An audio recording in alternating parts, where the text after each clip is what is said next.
En esta tercera clase vamos a centrarnos en las celdas de tipo texto en Jupyter, aquellas que vamos a trabajar utilizando el lenguaje de marcado de Markdown. Ustedes pueden buscar en internet, por ejemplo, información acerca de Markdown, y por ahí les va a aparecer una infinidad de información sobre el lenguaje, la sintaxis fundamental. Por ejemplo, esta página es, digamos, la del sitio oficial de Markdown. Por ahí ustedes pueden encontrar información sobre sintaxis en específico, es decir, cómo colocar algunos simbolitos de tal manera que nos produzca cierto resultado. Muy bien, nosotros vamos a revisar algunas características, no todas, sino las que vamos a utilizar más. Vamos a ver cómo insertar, por ejemplo, texto, encabezados, cómo colocar imágenes, cómo colocar ecuaciones, que serían las partes que nos interesarían a nosotros. Muy bien, vamos entonces a crear un nuevo archivo de Jupyter.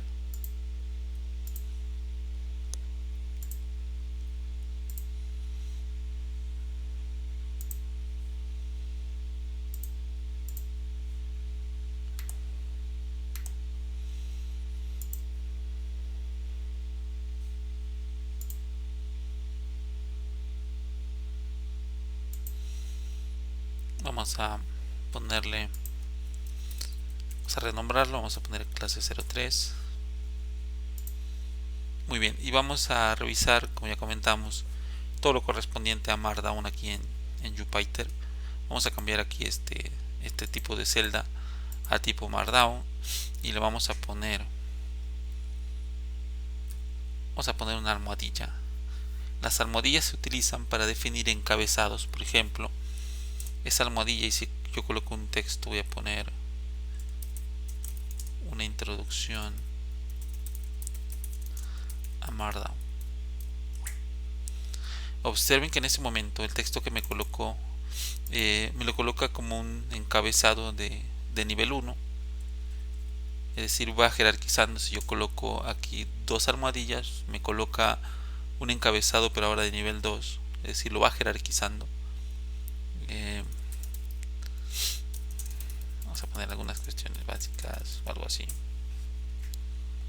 Por ejemplo, vean que cambia el tamaño del texto, es decir, en ese momento estoy introduciendo como si tuviera primero un título y luego tuviera un subtítulo o algo parecido. Es decir, hay un nivel, hay una jerarquización en esa cuestión. Lo mismo, yo puedo ir jerarquizando colocando más almohadillas. Por ejemplo, algo de nivel 3 y de nivel 4. Y así de manera consecutiva. Muy bien. El texto ordinario, es decir, un párrafo normal, yo lo coloco pues simplemente colocando el texto. Voy a poner este es un texto ordinario. Cuando yo ejecuto, vean, pues me lo coloca un texto ordinario sin ninguna característica especial.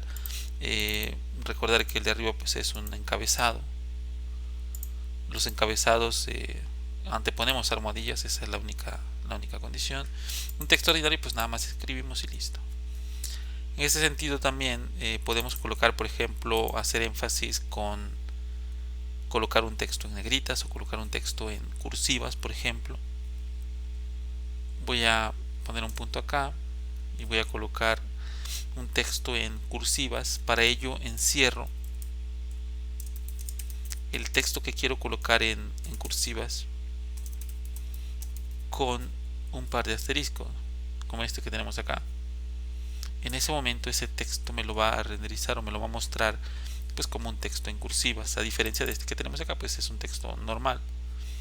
Si yo quiero ese texto pero en negritas, yo lo encierro pero ahora en un doble asterisco en ambos lados. Por ejemplo, este es un texto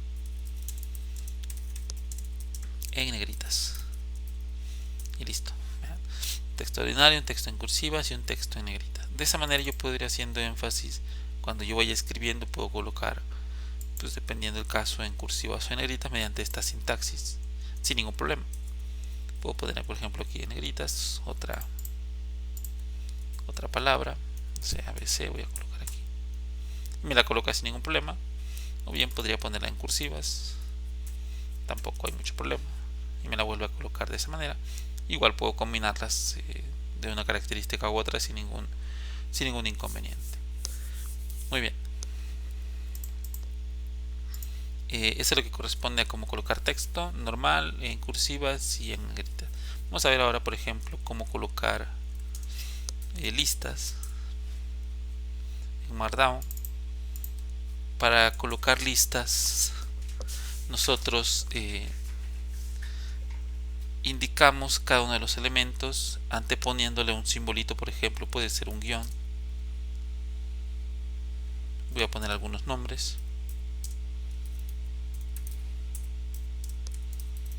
De esa manera, y automáticamente me detecta Markdown que yo estoy tratando de crear una lista no numerada, y vean, automáticamente me va creando pues esas listas. Muy bien. Si yo quiero crear una lista numerada, voy a hacer la diferencia acá. Esta es una lista numerada y voy a decir que la siguiente pues es una lista no numerada. Perdón, esta va a ser la numerada y la anterior es una lista no numerada. De esa manera. Muy bien. Voy a copiar estos mismos elementos, pero ahora la diferencia va a ser que los voy a ordenar, los voy a numerar. Para ello yo debo anteponerle un numerito. No necesariamente tiene que ser el número 1, 2, 3, 4 y así de manera consecutiva. Con que yo le coloque el 1 y un punto implica, y Markdown lo entiende, que yo quiero crear una lista numerada. Automáticamente me hace esa numeración 1, 2, 3, 4, de tal modo que yo podría colocar aquí otro elemento y sin ningún problema, por ejemplo, podría insertarme ese elemento ahí, haciendo automáticamente la numeración. Nuevamente repetimos, una lista no numerada y una lista numerada. Puedo crearlas de esa manera. Muy bien, vamos a ver ahora cómo colocamos, por ejemplo, insertar una imagen.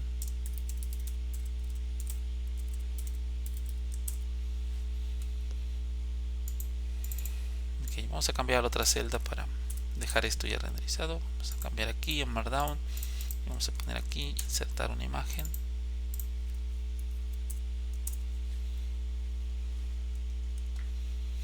Muy bien, y vamos a buscar una imagen. Puede ser una imagen que ustedes tengan en la carpeta donde tienen guardado el archivo Jupyter, o bien una imagen en internet, por ejemplo.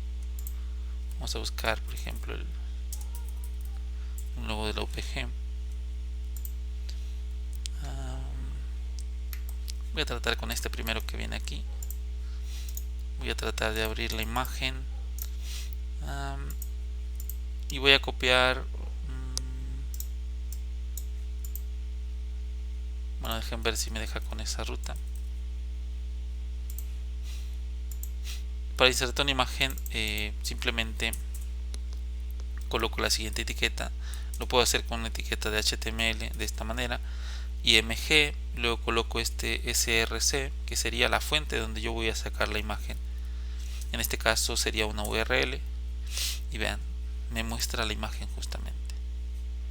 Yo le estoy pasando la ruta de la imagen y aquí me está colocando pues justamente la imagen. Ahora, otra opción sería que en la carpeta donde yo estoy guardando esto tenga una imagen y yo pueda entonces colocar justamente esa imagen. Déjenme descargar esta imagen, guardar imagen como, y voy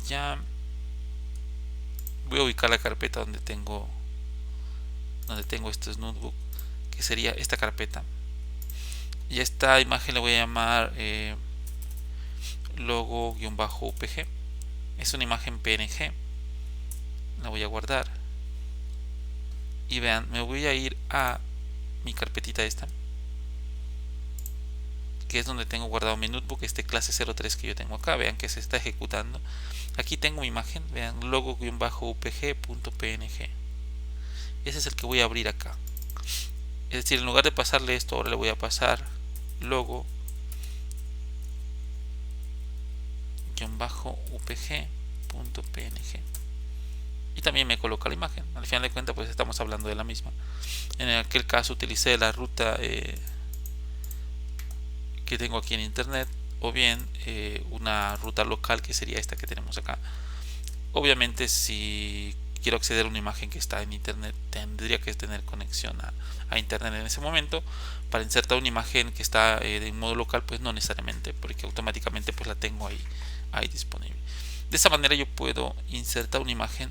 Hay una sintaxis específica también para Markdown, pero tiene la desventaja de que no permite tanta manipulabilidad en cuanto al tamaño. Por ejemplo, nosotros aquí podemos controlar el tamaño de manera muy simple, por ejemplo con la característica del ancho o width.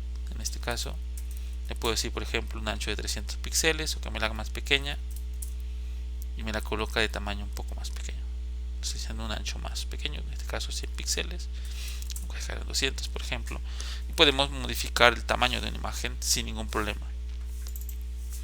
Ok, esta sintaxis que ven ustedes aquí no es sintaxis propia de Markdown, es sintaxis de HTML. Si alguien conoce HTML habrá notado eso. Esta es una etiqueta de HTML. De hecho, Markdown o una celda aquí en Markdown también renderiza código HTML. Por ejemplo, en HTML los encabezados los podemos poner de la siguiente manera, como un H1, algo así, y puedo poner aquí, por ejemplo, encabezado,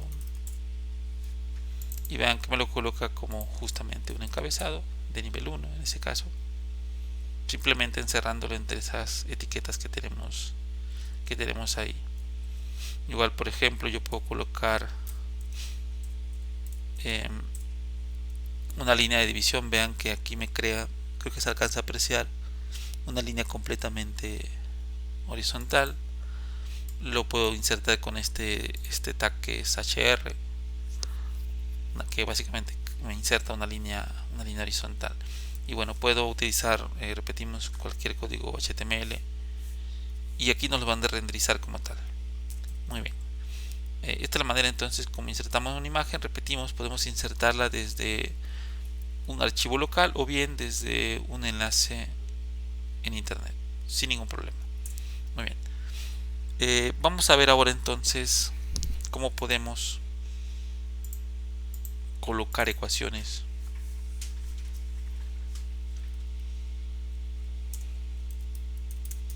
o insertar ecuaciones.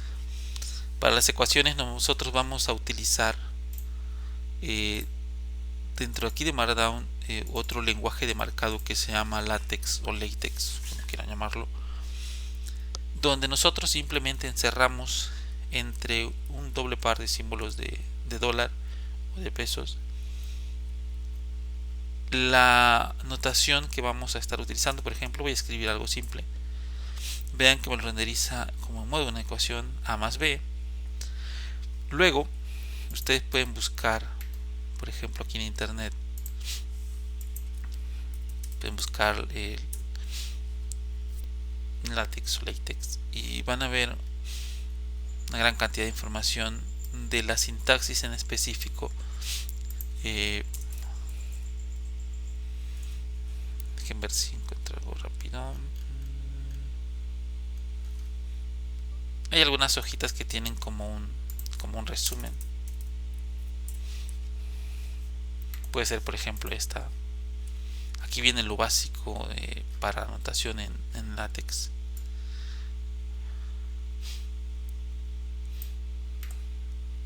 Pueden igual ustedes buscar, por ejemplo, símbolos matemáticos, cómo los pueden escribir, y aquí les va describiendo una gran cantidad de cómo pueden insertar sus ecuaciones. Vean, por ejemplo, sumatorios, integrales, matrices, cualquier tipo de cosas.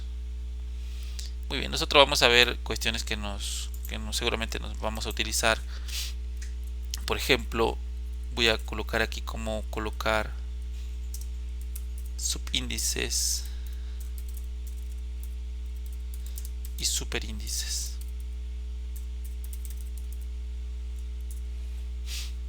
Ok, y vamos a colocar los subíndices, los colocamos con un guión bajo. Por ejemplo, ese guión bajo que estamos colocando delante de la letra A, y luego yo coloco un 1 y vean, voy a colocar B-2.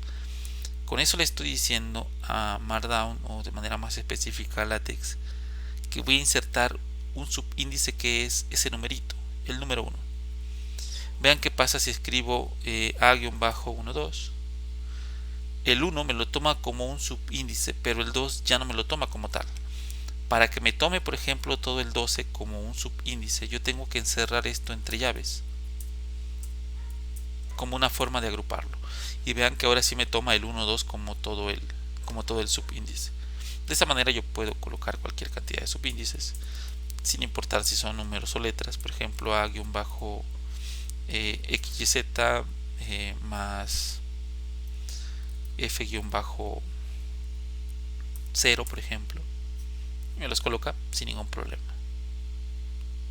Nuevamente repetimos, los subíndices pueden ser letras o números sin ningún inconveniente.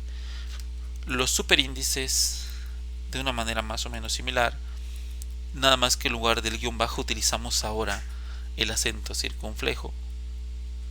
Por ejemplo, yo quiero escribir A al cuadrado, lo escribo así: A, el acentito, el número que quiero que esté como superíndice, más B al cuadrado, voy a poner esto es igual a C al cuadrado, y me lo coloca de esa manera.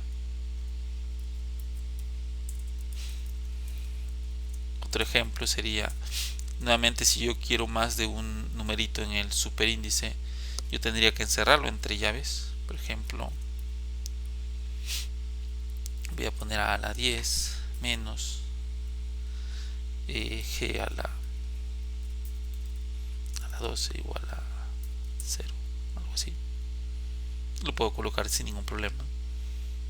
Igual es evidente, pero bueno, el hecho de que yo puedo mezclar subíndices, superíndices sin ningún problema. Si yo quisiera colocar, por ejemplo, un subíndice y un superíndice para esta letra, lo puedo hacer. Puedo colocar, por ejemplo, G-0 acento circunflejo 12 y me produce ese resultado. Me pone como subíndice el 0 y como superíndice pues el 12, sin ningún problema. Muy bien. Y esa es la manera entonces como nosotros insertamos subíndices y superíndices con un guión bajo y con un acento circunflejo. Y la manera que tenemos de agrupar o de incluir más de un simbolito en el superíndice o el subíndice es agrupándolo mediante las llaves. Ok. Vamos ahora a revisar cómo podemos nosotros insertar, por ejemplo, letras griegas.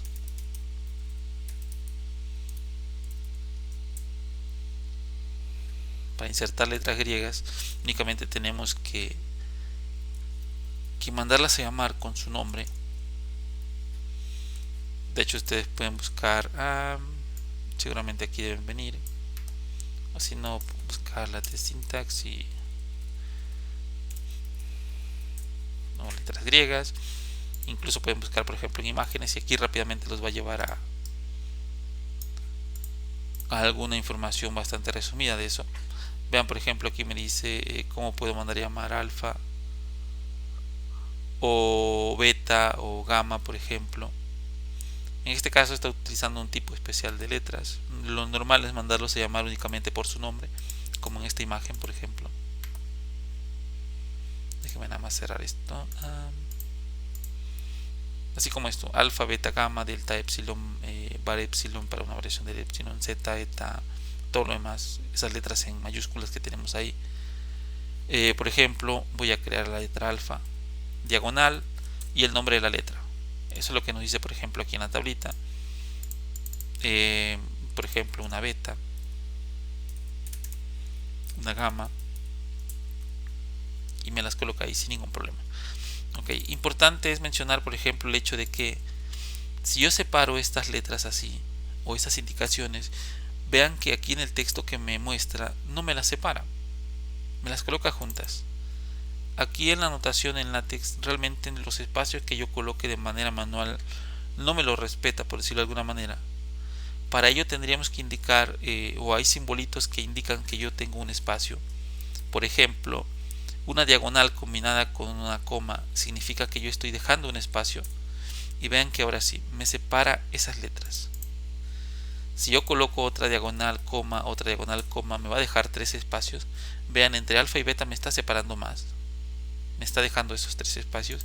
Y esa es la manera en que yo tengo aquí en LaTeX de indicar un espacio. O bien hay unas instrucciones que se llaman, por ejemplo, diagonal quad, que me inserta esos espacios. O bien un doble quad que me inserta mucho más espacios todavía.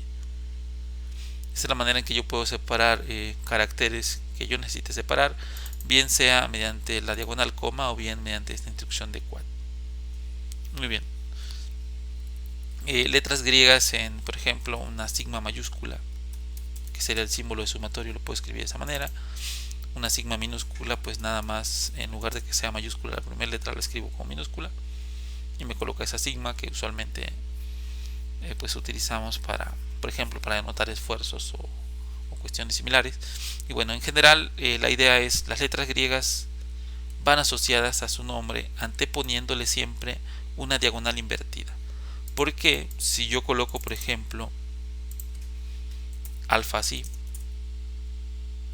no me lo va a reconocer. Es decir, si nada más coloco la pura letra o la pura palabra sin anteponerle la diagonal, no me lo va a renderizar como tal. Únicamente va a mostrar la cadenita alfa. Ok, hay que tener cuidado entonces de colocar esa diagonal invertida. Muy bien, vamos ahora a revisar, por ejemplo, cómo insertamos matrices o arreglos.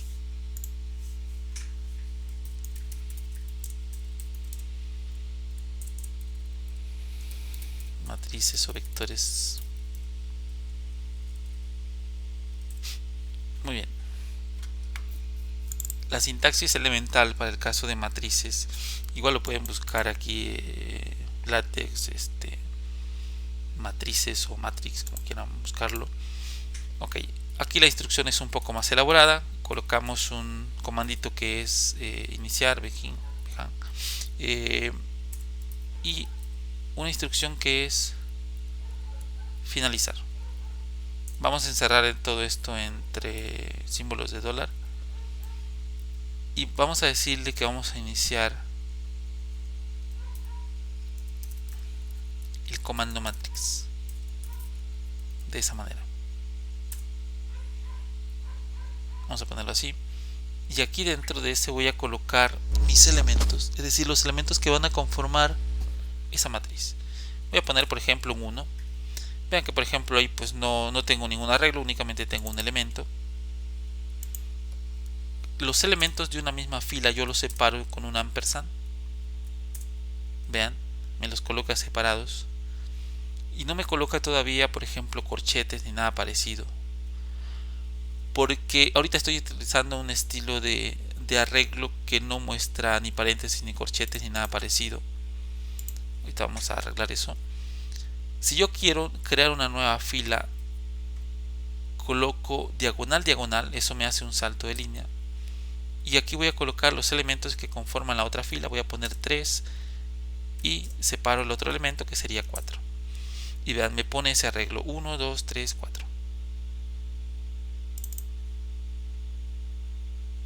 Si yo quiero insertar otro elemento de otra columna, por ejemplo, voy a poner acá 1, 2, 3, aquí voy a poner 4, 5 y voy a poner 6. Vean, tengo un nuevo arreglo, ahora son 3 columnas y 2 filas. Los puedo poner de esa manera. Ahora, ¿cómo coloco, por ejemplo, un paréntesis o unos corchetes para encerrar esa matriz? La cuestión es más o menos simple. Si yo quiero corchetes, coloco aquí una B matrix en lugar de matrix simplemente, y automáticamente me inserta esos corchetes. Si yo quiero un paréntesis, coloco una P antes de de esa matriz en lugar de B. Y vean, me coloca una matriz encerrada entre paréntesis. Lo usual es utilizar B matrix, es decir, la indicación de utilizar corchetes. Y en ese momento tengo creada pues ya una matriz con ciertos elementos. Vamos a insertar por ejemplo otra matriz. Antes de esta matriz yo puedo indicar por ejemplo, esta es mi matriz A igual a todo lo que sigue. Voy a indicar por ejemplo, esta es mi matriz B igual a todo lo que sigue, que sería, vamos a dejarla en términos de algunas letras ahora. Voy a poner una R aquí, voy a poner una alfa aquí, voy a poner una C aquí. Estamos hablando de algunas letras griegas. Voy a dejar el 4 aquí, voy a poner una X acá, voy a crear otra fila, voy a poner una S, una T y una U por ejemplo. Y tengo esa nueva matriz, una matriz B, cuyos elementos son esos que mostramos ahí. Nuevamente repetimos, pueden ser cualquier tipo de elementos, numeritos, letras griegas, letras con subíndices, con superíndice. Por ejemplo, voy a poner aquí U-0, que sería U sub 0, una T al cuadrado, por ejemplo, una S con un subíndice 0 y un superíndice de 1, y sin ningún problema los puedo tener también ahí dentro de la matriz. Y aquí observamos pues cómo quedaría. Si yo quiero crear un vector columna, por ejemplo, la idea es exactamente la misma que tenemos acá. Voy a copiar por ejemplo este arreglo y voy a decirle aquí que voy a crear un vector R, lo voy a poner, y voy a crear un vector columna de 3 elementos. Creo mi primer elemento, un salto de línea, para que lo otro me lo coloque en la siguiente fila. 2, hago salto de línea, y 3, y me coloca, observen este vector. Por acá me manda algún, ok, me faltan por acá los símbolos de dólar. Voy a cerrar aquí, cierro aquí y listo. Me dice que R es igual a 1, 2, 3, un vector columna que yo tengo ahí. Si yo quiero, en lugar de un vector columna, un vector fila, pues en lugar de separarlos con esta diagonal, pues los separo con un ampersand.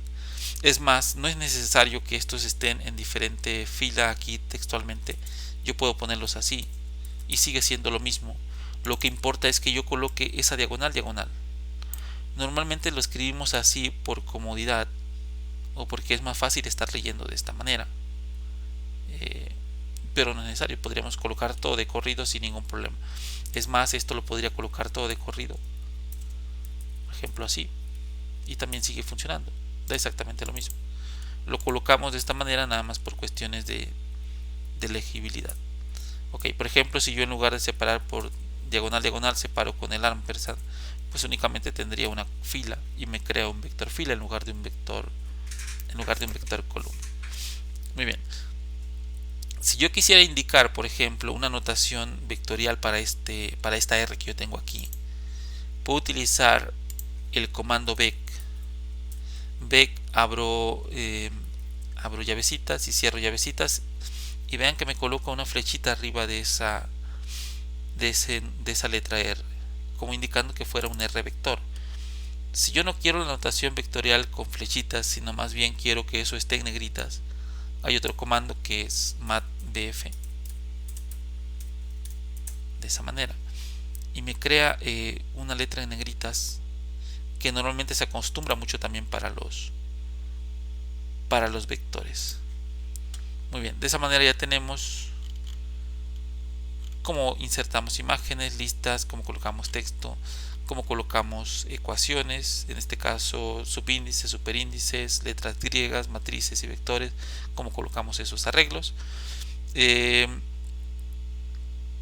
son algunas de las cuestiones que vamos a utilizar seguramente para las ecuaciones, sobre todo la parte matricial. Igual, nuevamente repetimos, toda la sintaxis esta que se pueden colocar en las ecuaciones la pueden buscar con simplemente buscando pues, LaTeX. Bueno, hablamos obviamente del lenguaje de marcado, pueden buscar, no sé, sintaxis de LaTeX o introducción a LaTeX o algo parecido, y por ahí les va a llevar a mucha información seguramente, y por ahí pueden ir consultando pues qué más podrían ustedes incluir, por ejemplo, en estas ecuaciones. Ok, algo finalmente que hay que mencionar es el hecho de que estas son ecuaciones que vean que cuando las renderizamos pues quedan aquí en medio. Si yo quisiera colocar ecuaciones o una instrucción en línea con el texto, es decir, por ejemplo, yo voy a estar escribiendo algo, voy a escribir por ejemplo algo por acá en esta celda, y voy a poner sea al cuadrado,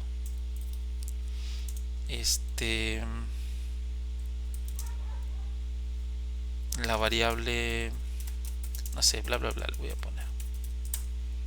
Vean lo que pasa. Después del sea yo puse la a al cuadrado encerrado entre un doble símbolo de dólar, y me la coloca pues por acá. Pero a lo mejor yo quiero que esa a cuadrado me la ponga con el flujo del texto. Para ello, en lugar de encerrarla entre un par de símbolos de dólar, la encierro simplemente entre dos simbolitos así. Y vean, funciona de esa manera. Esa es la diferencia entre encerrarlo en un par de cada lado a simplemente poner un simbolito de cada lado. En este caso me pone un simbolito en línea con el texto. Yo puedo poner cualquier cantidad, por ejemplo, y sea b o sea alfa, vamos a ponerle bla bla bla. Entonces, y ahora sí puedo colocar, por ejemplo, ahora una ecuación centrada al cuadrado menos alfa igual a una k, por ejemplo. Puedo hacerlo de esa manera. Es decir, el simbolito, colocando simplemente un símbolo de cada lado, me crea una ecuación en línea con el texto, y cuando yo coloco entre un doble símbolo de dólar, me coloca una ecuación centrada como esta que tenemos acá. Esas son las diferencias que vamos a notar entonces entre colocarlas entre un par o entre una, cerrándolo simplemente de uno de cada lado. Muy bien, vamos a cerrar entonces de esta manera lo correspondiente al texto que podemos poner con Markdown aquí en Jupyter, para no hacer muy extremadamente extenso el video.